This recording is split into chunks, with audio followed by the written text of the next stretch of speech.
नमस्कार साथियों, KJ current में आप सभी का स्वागत है। आज हम फिर ले आए हैं हिंदी के टॉप 20 क्वेश्चंस जो बार बार रिपीट होते हैं एग्ज़ाम। ओके साथियों, चलते हैं पहले क्वेश्चन की ओर। पहला क्वेश्चन है साथियों, निम्न में अनुनासिक स्वर कौन से शब्द में नहीं है? ऑप्शन ए गाँव, ऑप्शन बी दांत, ऑप्शन सी हंस, ऑप्शन डी घंटा।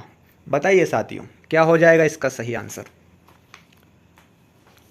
साथियों, इसका सही आंसर हो जाएगा ऑप्शन नंबर डी घंटा।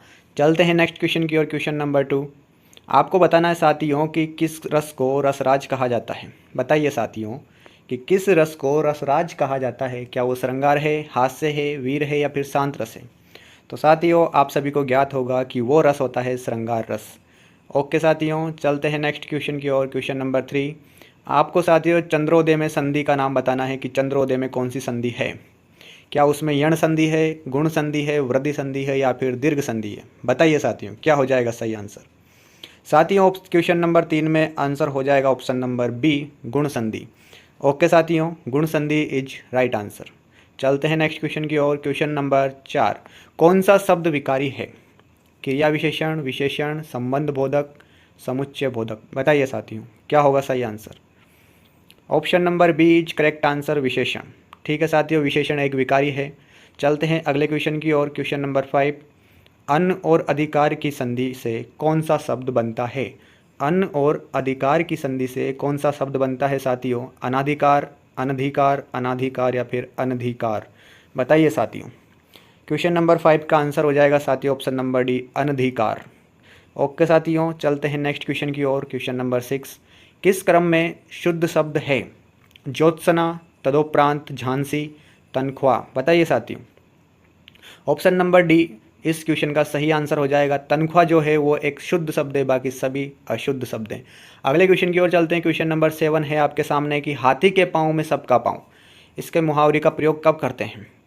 क्या हाथी के घर पैर में बड़ी महता है? नहीं साथियों। हाथी एक बलशाली जानवर है? बिल्कुल नहीं। बड़ों के रहते छोटों को क्यों पूछना? यस साथियों, यही सही आंसर हो जाएगा। इसी के लिए इस मुहावरे का प्रयोग किया जाता है। ओके साथियों, ऑप्शन नंबर सी इसका सही आंसर हो जाएगा। चलते हैं अगले क्वेश्चन की ओर। क्वेश्चन नंबर 8, रीतिकाल के कवि नहीं हैं। बताइए साथियों, रीतिकाल के कवि कौन नहीं है? नाथूराम शंकर शर्मा, वृद्ध, या फिर गुरु गोविंद सिंह या फिर बख्शी हंसराज जी। बताइए क्या होगा सही आंसर? ऑप्शन नंबर ए इसका सही आंसर हो जाएगा साथियों। चलते हैं अगले क्वेश्चन की ओर। क्वेश्चन नंबर 9, यामा की रचयिता है। यामा की रचयिता आपको बताना है, क्या वो तिलोत्तमा है, सूर्यकांत त्रिपाठी निराला है या फिर महादेवी वर्मा या फिर लास्ट ऑप्शन मीराबाई। बताइए साथियों, ऑप्शन क्वेश्चन नंबर 9 का ऑप्शन क्या हो जाएगा? साथियों, जो यामा की रचयिता है वो है हमारी महादेवी वर्मा। चलते हैं अगले क्वेश्चन की ओर। क्वेश्चन नंबर 10, आग शब्द का पर्यायवाची बताइए साथियों। आग शब्द का पर्यायवाची अनल है, कृशाणु है, पावक है या फिर अनिल है? तो साथियों, इसका सही आंसर हो जाएगा option number D, Anil.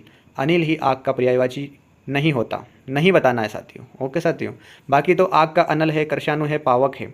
Okay साथियों, अनिल नहीं होगा। चलते हैं अगले क्वेश्चन की ओर। क्वेश्चन नंबर, इसी में साथियों थोड़ा सा कंफ्यूज होते हैं कि नहीं है पूछा है या फिर है पूछा है, और हम जल्दीबाजी में लगा देते हैं कि आग का पर्यायवाची ये हो जाएगा। चलते हैं अगले क्वेश्चन की ओर। क्वेश्चन नंबर 11, आ उपसर्ग से बना निम्न में से कौन सा शब्द समूह सही है? क्या वो आलू है, आबा है, आगमन है या फिर आसमान है? देखिए साथियों, 4 ऑप्शन है, बताइए ऑप्शन नंबर कौन सा हो जाएगा इसका सही आंसर? क्वेश्चन नंबर 11 का साथियों सही आंसर हो जाएगा ऑप्शन नंबर बी, आजन्म, आमरण, आगमन और आकर्षक। इन सभी में साथियों आ उपसर्ग आ रहा है, बाकी बहुत से बाकी ऑप्शनों में नहीं आ रहा है। चलते हैं अगले क्वेश्चन की ओर। क्वेश्चन नंबर 12, क्वेश्चन नंबर 12 आपसे पूछ रहा है कि सौमित्र शब्द किसके लिए प्रयुक्त होता है? कुश ध्वज के लिए, भरत के लिए, लक्ष्मण के लिए या फिर लव के लिए? सौमित्र, बताइए साथियों, सौमित्र किसके लिए आप प्रयोग करते हैं? तो साथियों, सौमित्र जो है हमारे लक्ष्मण जी के लिए प्रयोग में लिया जाता है। ठीक है साथियों, सौमित्र बराबर लक्ष्मण। चलते हैं अगले क्वेश्चन की ओर। क्वेश्चन नंबर 13 आपसे पूछ रहा है कि कवितावली किसकी रचना है? बताइए साथियों, किसकी कृतियों में जो रचना है वो कवितावली है? बताइए साथियों, क्या वो सूरदास की है, तुलसीदास की है, रहीम की है या फिर निराला की? बताइए साथियों, क्या हो जाएगा सही आंसर? क्वेश्चन नंबर 13 का सही आंसर क्या हो जाएगा साथियों? कवितावली किसकी है बताइए? तो साथियों, तुलसीदास जी जो है उनकी है कवितावली। चलते हैं नेक्स्ट क्वेश्चन की ओर। क्वेश्चन नंबर 14, आपसे बताना है कि 4 भाग दिए हुए हैं, इनमें से एक भाग कोई सा गलत होगा। इस वाक्य में कौन सा भाग गलत है वो बताना है। भाग है आपके कि फूल में सुगंध होती है और तितली के पास सुंदर पंख? बताइए। तो साथियों कौन सा पार्ट गलत होगा बताइए। साथियों ऑप्शन नंबर सी यानी कि तीसरा पार्ट गलत है, तितली के पास सुंदर पंख। ठीक है साथियों, चलते हैं अगले क्वेश्चन की ओर। क्वेश्चन नंबर 15 पूछ रहा है कि विसर्ग का प्रयोग किन शब्दों में नहीं होता है? तद्भव, तत्सम, संकर, ये सभी। बताइए साथियों। क्वेश्चन नंबर 15 साथियों सही आंसर हो जाएगा इसका संकर। विसर्ग का प्रयोग जो है संकर में नहीं होता है। अगला क्वेश्चन है साथियों क्वेश्चन नंबर 16 पूछ रहा है आपसे कि किस वाक्य में अच्छा शब्द का प्रयोग विशेषण के रूप में हुआ है? किस वाक्य में अच्छा शब्द का प्रयोग विशेषण के लिए हुआ है, विशेषण के रूप में हुआ है? बताइए साथियों। ऑप्शन है आपके सामने। ऑप्शन नंबर ए, अच्छा है वह अभी आ जाए, यह स्थान बहुत अच्छा है, तुमने अच्छा किया जो आ गए, अच्छा तुम घर जाओ, इसका मतलब ये हुआ। बताइए साथियों क्या हो जाएगा इसका सही आंसर। तो साथियों option number B is correct answer, यह स्थान बहुत अच्छा है। चलते हैं अगले क्वेश्चन की ओर। क्वेश्चन नंबर 17 हो सकता है इसमें आपको थोड़ा खतरा हो, लेकिन बहुत सिंपल सा क्वेश्चन है कि किस क्रम में सही पर्याय नहीं है बताना है। क्या वो दिन, वासर, दिवस, दिवा है? साथियों ये तो सही है। ऑप्शन बी है दूध, नीर, जल, पावस। तो साथियों दूध अलग होता है, जल अलग होता है, इसका मतलब ये थोड़ी है कि दूध में जल मिला देते हो तो दोनों का पर्याय एक हो जाएगा। साथियों चलते हैं अगले क्वेश्चन की ओर। क्वेश्चन नंबर, इसका सही आंसर तो बता दिया ना, बी है। अगले क्वेश्चन की ओर चलते हैं। क्वेश्चन नंबर 18 निम्नलिखित प्रश्न में 4 शब्द दिए गए हैं, इनमें से कौन सा शब्द शब्दकोश में सबसे अंत में आता है? अमीय, अमित, अनिल, अभय। बताइए साथियों। तो साथियों 18 नंबर क्वेश्चन का आंसर हो जाएगा ऑप्शन नंबर ए, अमीय, इसका सही आंसर हो जाएगा। ये सबसे अंत में आएगा अगर आप डिक्शनरी के हिसाब से जमाओगे तो। चलते हैं अगले क्वेश्चन की ओर। क्वेश्चन नंबर 19 किस क्रमांक में समास का सही विग्रह है?